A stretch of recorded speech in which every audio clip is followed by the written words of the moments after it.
Hello everyone. તો ગુજરાતીઓમાં એક કહેવત જ છે ને, એ ખર્ચા ભેગો ખર્ચો.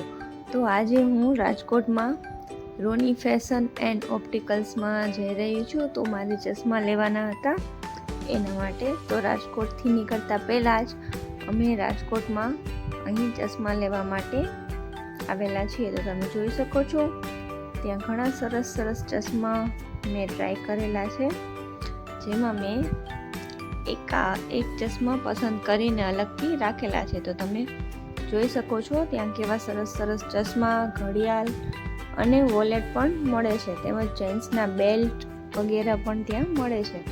તો અહીંથી અમે ચશ્મા પસંદ કરી અને મેં મારી ખરીદી કરી અને આગળ જવાના છીએ અમે. તો રાજકોટથી હવે અમદાવાદ જવું હતું અને ચશ્મા મારા ઘરે જ ભૂલાઈ ગયા હતા. એના માટે મેં અહીંથી કરી ચશ્માની ખરીદી. તો મારા નેક્સ્ટ વ્લોગમાં તમને ચશ્મા દેખાશે.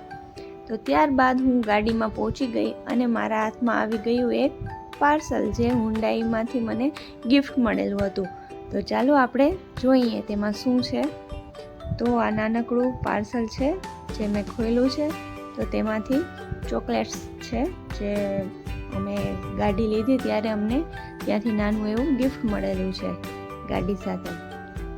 તો આ છે ચોકલેટ, જે ટેસ્ટમાં બહુ સારી હતી, પણ તડકો બહુ વધારે છે તો ત્યાં ગાડીમાં પડી સાવ ઓગળી ગઈ હતી. તો તમે જોઈ શકો છો, તમને ખોલીને બતાવું છું. તો આ છે ચોકલેટ. ટેસ્ટમાં તો બહુ સારી હતી, પણ અમને તો ઓગળેલી પણ ચાલે. અમારે ચોકલેટના બધા બહુ શોખીન છે.